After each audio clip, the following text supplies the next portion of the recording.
Welcome to the deep dive. Today we're going to be doing a deep dive into Javier Recuenco, Right. a complex problem solver.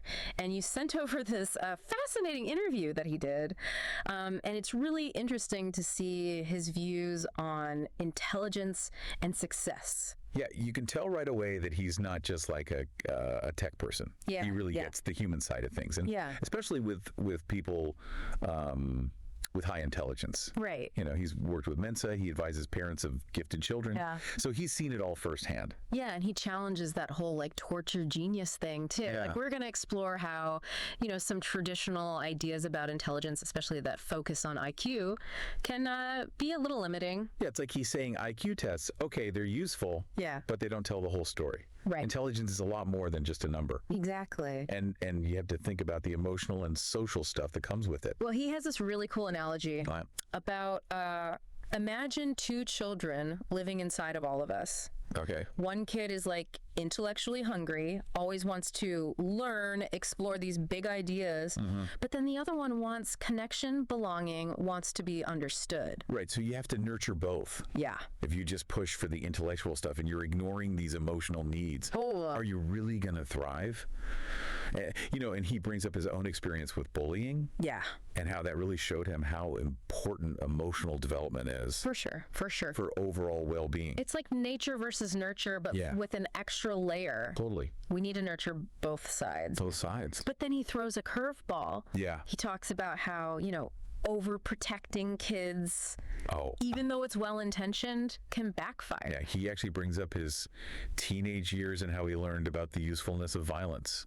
Whoa, hold on. Usefulness of violence. Yeah. So that's intense. Yeah, and I know it sounds a little scary, but he's not saying go out and be violent. It's more about setting boundaries, learning to navigate tough situations. Okay. And he uses the example of Gunpei Yokoi, the Nintendo engineer. Oh, wow. Who created the Game Boy. Right. He had this simple design, limited technology, but he made it a global phenomenon. Yeah. And Recuenco calls this lateral thinking. So he's saying that sometimes limitations can actually make you more creative. Exactly. That's super interesting. It really makes you think, have you ever felt overprotected? And how did that affect, your willingness to take risks and maybe even make mistakes? Maybe a little bit of struggle isn't a bad thing.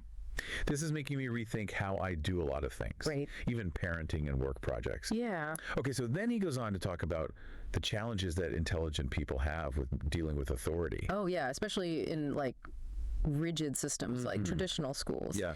He says it's not about being a rebel just to cause trouble. Yeah. It's about understanding the why.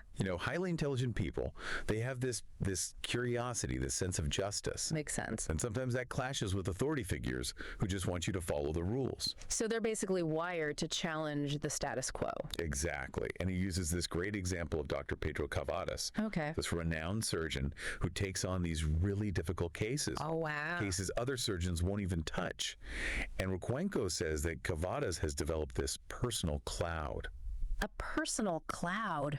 Yeah. I'm intrigued. What does that even mean? It's this aura of confidence and self-assurance that's built on consistent success. Imagine a surgeon who's so skilled that he just radiates competence. Yeah. Cavadas has this cloud so strongly that he has this freedom that most people can only dream of. So he's earned the right to do his own thing because he's proven himself time and time again. Exactly. And Recuenco seems to be saying that building your own personal cloud is a big part of achieving true success. Right. It's about believing in yourself even when others doubt you. That's powerful. It is. I like that. Yeah. So this leads us to a pretty interesting point he makes about intelligence and success, especially in the age of social media.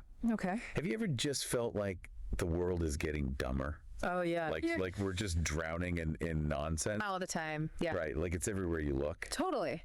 And so does Recuenco think society is actually getting less intelligent? That's a good question. Well, he doesn't actually think so. Okay. He thinks it's more about how information is shared now. Oh, interesting. Like, social media has given everybody a platform, Right. but it's also amplified the loudest voices, even if what they're saying isn't very thoughtful. Right. It's like that signal to noise ratio is just It's just gone haywire. totally out of whack. Yeah, exactly. So how do we even cut through all that noise then? Well, Corco says it's about finding and cultivating your own unique voice. Oh, okay. Think about what makes you unique. Like what's your story? What do you bring to the table? Okay. Yeah, and he uses this really cool analogy about sports. Oh, okay. Like imagine mountaineering. Right. These days, anyone can get their hands on top-notch gear, right? Yeah, for sure. But to really stand out, you need more than just the equipment. I guess so, yeah. You need your own style, a story that connects with people, Right. a voice that sets you apart. That makes a lot of sense. And he brings up this Spanish comedy group Oh, yeah. called Destripando la Historia. Okay. And they found their niche by experimenting Oh, cool. with different types of content. Oh, wow. And it wasn't about following some formula. They just tried things out. They refined their approach. Right. And eventually they found this voice that authentically connected with their audience. That's awesome. Yeah, it's really inspiring. Yeah. It's not just about having a voice. Right. It's about putting yourself out there, trying new things, letting yourself evolve. You got to be willing to experiment. You do. I like that. Now, switching gears a little bit, Okay. Requenco also talks about finding balance in relationships, especially with partners who can, complement your strengths and weaknesses. They say opposites attract, right? Right. So does he think it's better to be with someone who challenges your perspective? Well, he's actually a big believer in looking for those contrasting personality Oh, interesting. rather than trying to find someone who's just like you. Okay. He even mentions Jodorowsky, Oh, wow. the psychotherapist, who said that relationships thrive on this tension between different perspectives. Right. You want someone who's going to push you, make you think differently, help you grow. So it's like embrace the debate Yeah. and see it as an opportunity to learn. Exactly. Yeah, I can get behind that. And Requenco's own working relationship with Jaime Rodriguez de Santiago is a perfect example. Oh, yeah. I love their podcast, Kaizen. Yeah, me too. They have such great chemistry. They do. So Jaime's a telecommunications engineer. Yeah. So he brings this very structured and methodical approach. Yeah. And apparently their personalities clash sometimes. Really? Yeah, but it leads to these amazing insights Yeah, cool. and a lot of laughter. Well, their podcast is a great example of how different personalities can work together. Yeah, you can really hear the respect they have for each other. For sure. And that allows them to use their differences Right. as strengths. Instead of letting them become a problem. Exactly. So remember that personal cloud we talked about earlier? Yes. Well, he applies that concept to relationships too. Oh, interesting. So how does that work then? He talks about finding a partner who can support your cloud Okay. and help you through those moments Yeah. when you're doubting yourself. We all have those. We do. So it's like having someone who believes in you even when you don't. Exactly. I love that. Yeah, and it allows you to be your true self, Right. both personally and professionally. He really covers a lot in this conversation. Yeah, he does. And what I really like is how open he is about his own struggles. Yeah, he's very honest. He talks about dealing with social anxiety Wow. and how he had to work on developing empathy. It's something he had to really learn.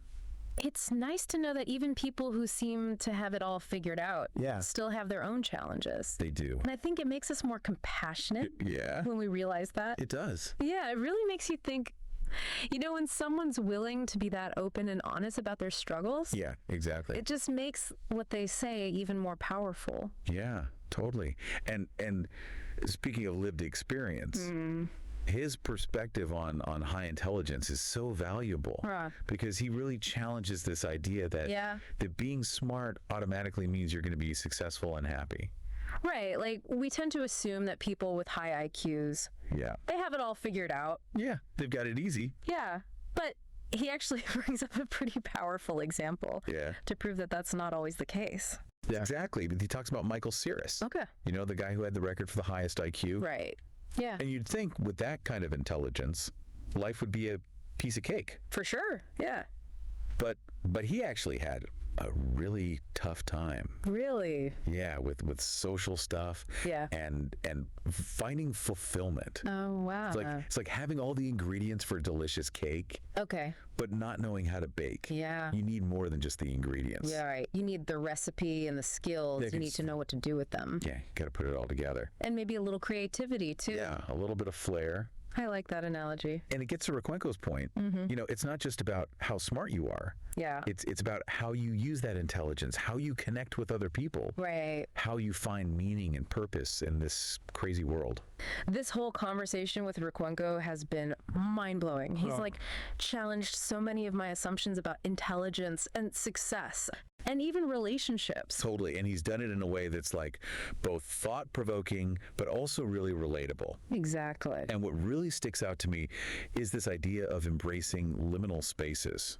Okay, liminal spaces, what are those? They're those points where like different areas of knowledge and experience intersect. You know, think about those times in your life when seemingly unrelated ideas suddenly click together. Oh yeah, like those aha moments. Yeah, exactly. And those are the liminal spaces. He's making me want to like actively look for those connections. Right. It's about exploring those unexpected intersections. Yeah, and seeing where they lead. Exactly. So maybe the key is to think outside the box a little bit. Like Requenco says, you know, a little lateral thinking. Yeah. Like Gunpei Yokoi with the Game Boy. Right, step outside our comfort zones. Challenge the usual way of doing things. Be willing to explore new paths. Exactly. Wow, what an amazing deep dive. Yeah, he's a great guest. Into the world of intelligence and success and just the whole human experience. For sure. Javier Requenco's insights are such a good reminder Yeah. that real fulfillment is about embracing who we are, cultivating both our minds and our hearts, Absolutely. and finding real connections with others. Couldn't have said it better myself. And maybe most importantly, Yeah.